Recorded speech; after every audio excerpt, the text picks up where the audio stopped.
So yes, I'm Sue Bismack, parishioner and a member of the Parish Council at St. John Vianney Parish in Saginaw, Michigan, mid-Michigan. So yeah, I distinctly remember that last Mass that my husband and I attended before our state and diocese began the shutdown process. And there were already social distancing protocols in place, and the attendance at that last Mass was quite light. And a few of us, after Mass a couple of us started talking and expressing our concerns for possible vulnerable parish members. And we initially were kind of focused on those who might need groceries or medications picked up and delivered, and kind of started talking about the logistics of how do we do this safely and with social distancing. It sparked a fire in me in two ways, really. First, I realized that our whole parish is going through this, and we needed to call everybody. And second, it helped me realize that we can't work out every worry and every detail and the logistics of everything. And we just needed to start calling, and we'll figure it out as we go. And we started with a group of 10 team members, which are the usual suspects, people you call on when you're starting something. And we scheduled a Zoom meeting. We got the document to everyone and kind of just wanted to talk through getting on the same page. And now, granted, this was in March, and this was our first Zoom meeting, and it was a riot, trying to get us all on board with this. But we've since become pros. So our purpose, we decided, was twofold. So first, our short-term mission was to, like Lenny said, it was to check on them, pray with them, offer assistance to all of our fellow church family and anyone else that they needed us to pray for or needed help. And then our long-term vision was to build relationships and for a stronger parish community. So we had this first meeting and assigned the call list, and we said, okay, here we go, let's make these calls. And then what we also did is we scheduled 1 week later, we scheduled a follow-up Zoom meeting so that we could share our experiences and ask questions and lend support to each other. And this is where we really started seeing the love of God flowing. And as we shared our call experiences, we realized that people were in need, but not necessarily in the way we originally thought. Instead of physical, intangible needs, it was much more about emotional support and reassurances that those were needed more than anything. And many times it was just someone to talk to.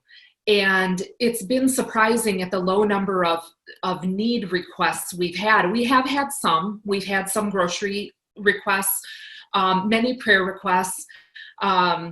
We've had a couple requests that we did refer on to organizations within the community. It was really bigger than our volunteer group was prepared for, but we worked it out.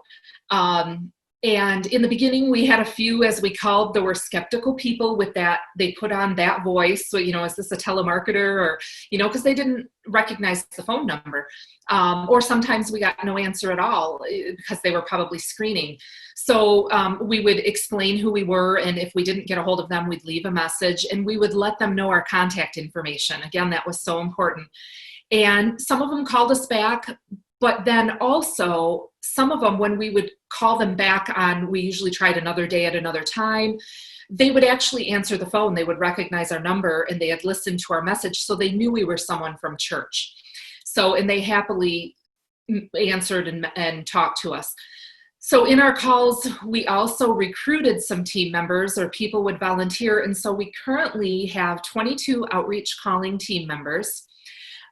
We continue to have bi-weekly meetings to share our thoughts and ideas. And we share kind of how to get past any roadblocks we come across. And one we had initially was, we would ask, how are you doing on that first call? And pretty much everybody said, oh, I'm good, I'm fine. And we would say, well, how are you really doing? And we found that we would the offer of prayer opened a lot of hearts. And especially with our younger demographic, maybe the 20, 30, 40-year-olds, we would ask if they had anyone that we could pray for and that we could add to our parish prayer line. and also if they needed any prayers in their situation. And they really realized that we didn't want anything, and we really just wanted to offer support in whatever way that they needed. So that was really building trust.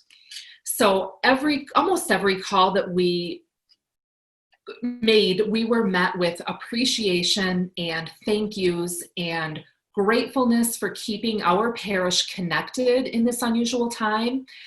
We're building friendships, and we can't wait to see each other and sometimes meet the person, because we have two different masses. We have a Saturday and a Sunday mass, so sometimes we don't know the person. This whole experience has been just a blessing on our parish, and not just for the person receiving the call, but also for our calling team has just expressed what a joy this has been. So we're starting to identify those who definitely should be called regularly. But then we're also thinking of other ideas for all of our parishioners, maybe a quarterly call or handwritten notes every so often, just things that will continue to keep us a strong parish community. And I can't even express how excited I am and how much of a blessing this has been for me and for this team and for our parish.